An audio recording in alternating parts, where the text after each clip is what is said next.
We here at Universal Dynamics wish to make your lives easier.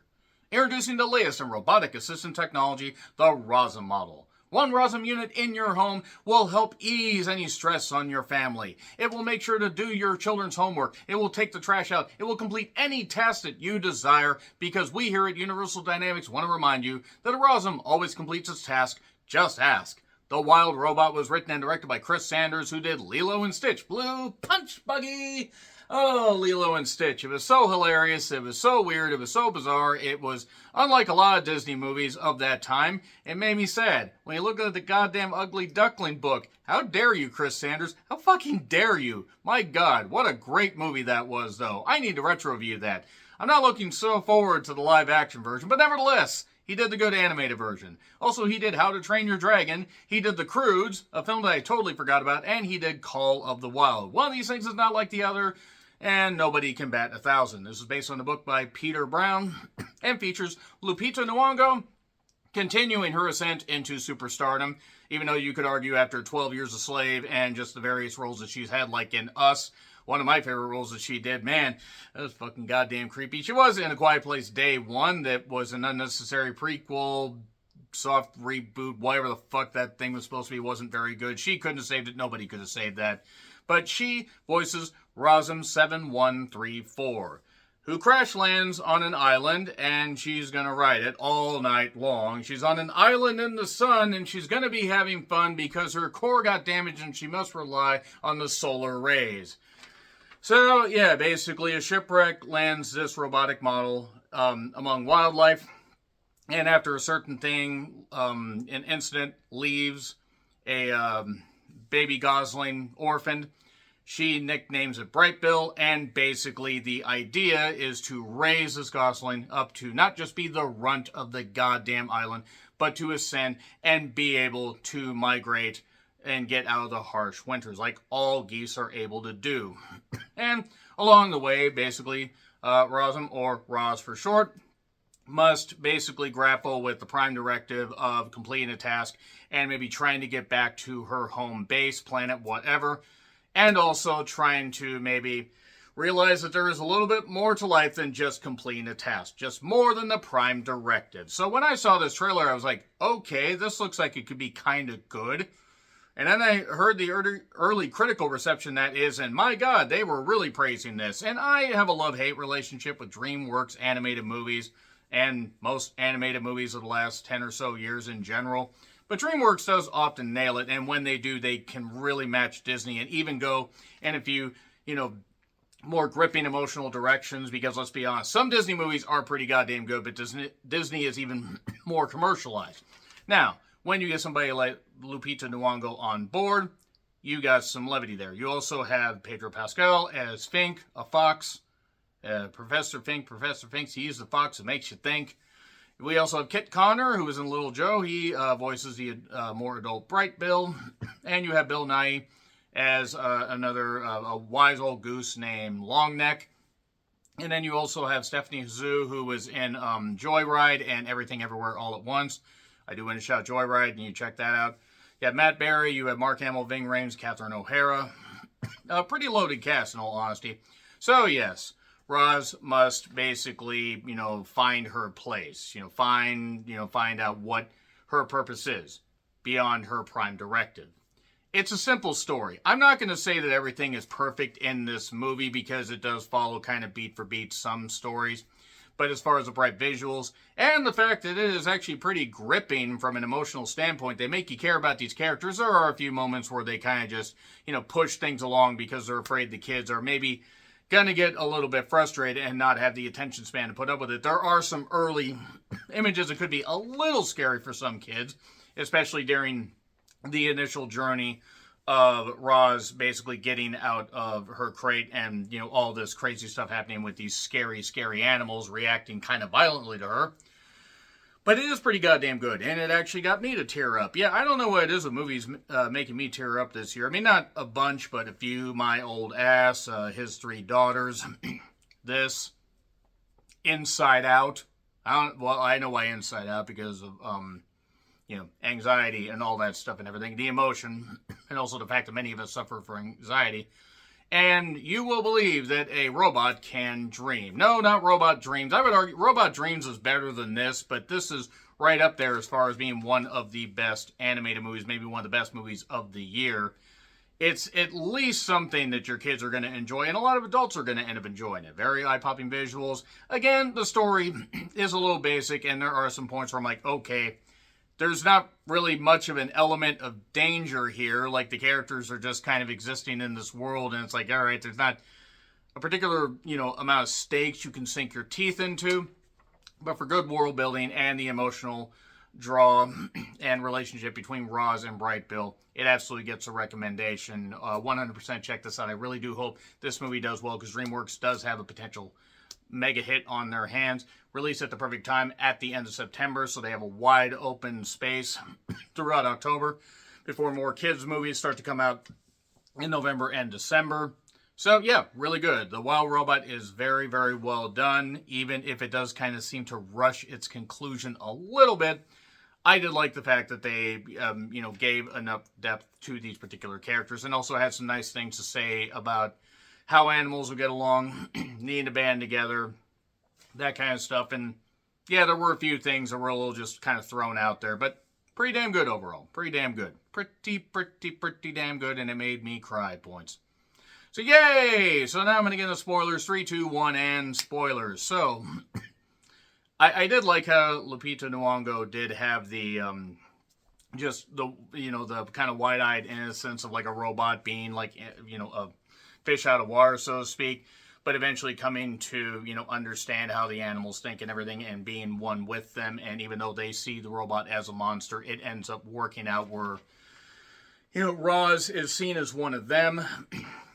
The world building between Bright Bill and Roz is pretty good, which starts when a bear basically chases Roz, she falls down, got on a cliff onto basically a bird's nest, inadvertently, didn't mean to, and basically Bright Bill's the only one left. And then she raises him as her own, which is actually kind of funny when we see,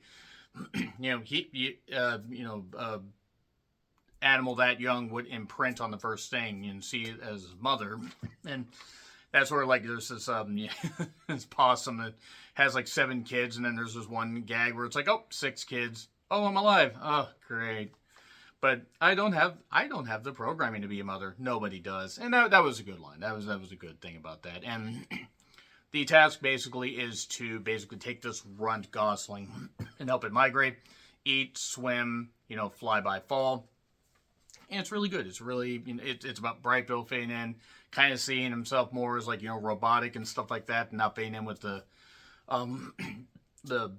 other geese at first, but then it ends up working out because his ability to not just think like a goose, but also think like differently, leads him to being able to rescue the giant flock when they get into a certain situation later. And Roz ends up finding out a little bit more about herself and her origin when she sees the other shipwrecked models and sees a thing from not Crystal Dynamics, but Universal Dynamics. Yeah, I don't think this thing should have been made by Crystal Dynamics. If you get that, you get that. But sees, the stuff about all, like the robots being made, the reasons for all this stuff happening, what the Prime Directive is.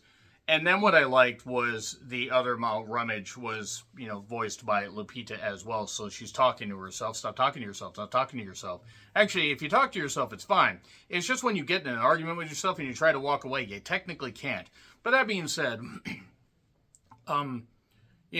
Roz gets scanned. You're defective. I feel fine. Like the idea robots aren't supposed to feel anything. So Stephanie Hsu's character does show up a little bit later on. There's also the side thing about the bear factoring in to this whole thing, because bears, can be kind of vicious, but they're, Fink is kind of seen as almost like the black sheep, despite the fact he's an orange fox. But and there's this running gag of him wanting to try to eat Bright Bill. But what's nice is during a really, really harsh winter, after Bright Bill is able to, fly and do all that stuff and get up and get the confidence and everything, Roz is basically breaking herself apart. Her core got damaged, so she's relying on the solar rays and everything to power herself. There was a part where the raccoons were kind of picking through her, and the raccoons got sent flying on this tree. Where it was raining raccoons in the water. But basically, in trying to rescue Brightbill, she ends up losing her foot. And this beaver that she took the idea of modeling a home from ends up making another foot out of like wood and stuff like that. So it actually is kind of a bit like Robot Dreams. Robot Dreams is something you really should check out. By the way, it's really fucking terrific. It just has very little dialogue. Very, very, very little dialogue. Basically has noises. But this is a more commercial version of it, shall we say. But Roz, in raising Brightbill, basically starts to break down. Break down because motherhood is tough, but also the fact the robot's giving everything possible. They kind of don't end necessarily on a sour note, but he realizes I never told her I loved her because we had an argument after I found out that she ran into my mother's nest without even meaning to. And she said, God damn it. I said I wasn't going to get sad.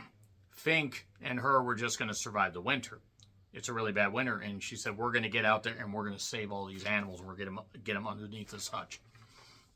And they do. They manage to save all of them. Roz basically uses the last of her strength, essentially. And because these animals are all natural predators and prey, there ends up being an argument and some fighting. But then, see, you thought this was a monster, but it wasn't. She basically did everything she could. And I don't know how her core would continue to have issues. She would continue to leak fluid, but she would be fine. Stephanie Jesus' character shows up because she, Roz is like, I'm going to go back home because I see, that everything's fine. Brightbill does have a point where there's this bad storm. Him and all the birds get into the facility where all the Rozes are. Then they have to escape. Bill Nighy's long neck sacrifices himself. They get out. They get to, they migrate back once, the seasons are good. And because she sees he's okay, she feels it's all right to go back. And then the idea is they're going to wipe the memory clean. Going to wipe her memory clean. They're going to take the memories, but they're going to wipe her clean. And this is after she had kind of hibernated for a bit and had moss and stuff grow on her. Well, the animals don't want to do this, so they decide, even though there are these robots with lasers, we're going to attack and destroy them. And these robots get taken down very easily. That's kind of one thing where I'm like, okay, I don't see how these robots are really able to guard anything. I mean, they couldn't stop these birds from escaping their facility, but nevertheless.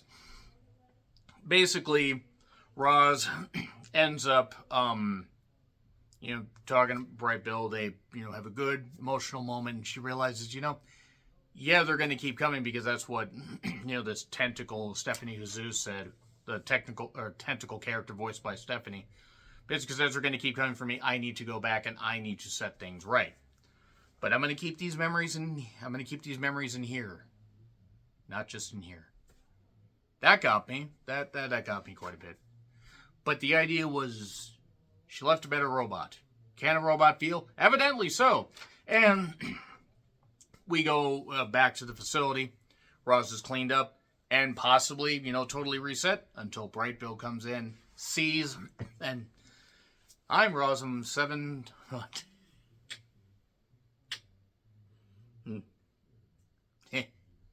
Sorry. I'm Rozzum 7134, but you can call me Roz. Boom. There we go. So the memories last on. Good shit. A. Fuck it, A+. I'll go A+. I have my issues with it, and I gave it 4.5 out of 5 on Letterboxd. Yeah, it has its issues, but you know what? It has way more positives. So A+, fuck it, because of the emotional depth. Even if it's a simple story, even if there are a few issues I have, still really good. Agree, disagree, what I said, like, share, subscribe, Twitter handle in the description. I'm John Rickland. I'll see you soon.